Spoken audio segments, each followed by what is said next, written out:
اور یہ گنبد خضرا کا تحفہ شیعہ نے مسلط کیا، جو آج تک اس کا بوجھ یہ امت اٹھائی پھر رہی ہے، اس حوالے سے کہ جو اس کے بارے میں کوئی جائز بات بھی کرتا ہے الٹا اس کے اوپر گستاخی کا فتویٰ لگا دیتے ہیں۔ اب یہ کہتا ہے جی یہ جو گنبد خضرا یہ امت مسلمان کے لیے معاذ اللہ بوجھ ہے اور یہ آپ صلی اللہ علیہ وسلم کی تعلیمات کے خلاف بنایا گیا ہے۔ مجھے بتاؤ کہ اس کے علاوہ کسی کے لیے یہ بوجھ ہے؟ بالکل نہیں ہے۔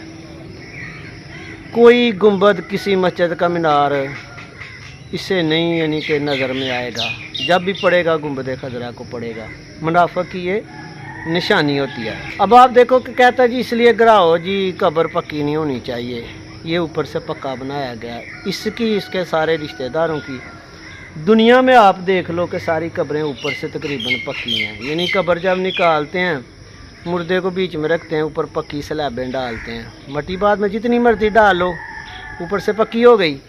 اس کو یہ ہی نہیں پتہ چلا کہ پکی قبر آپ صلی اللہ علیہ وآلہ وسلم نے کسے کہا۔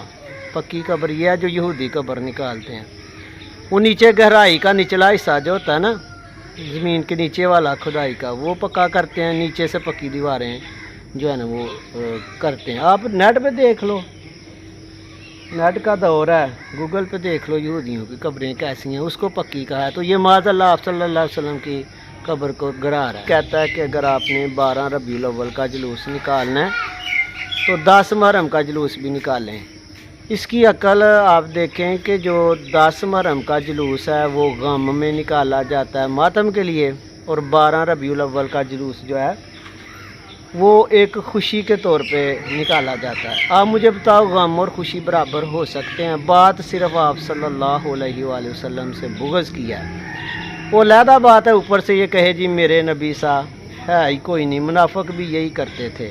بندہ مومن کی تعریف یہ ہے کہ اسے آپ صلی اللہ علیہ وسلم سے تمام چیزوں سے زیادہ محبت ہوتی ہے، آپ سے نسبت والی ہر چیز سے محبت ہوتی ہے۔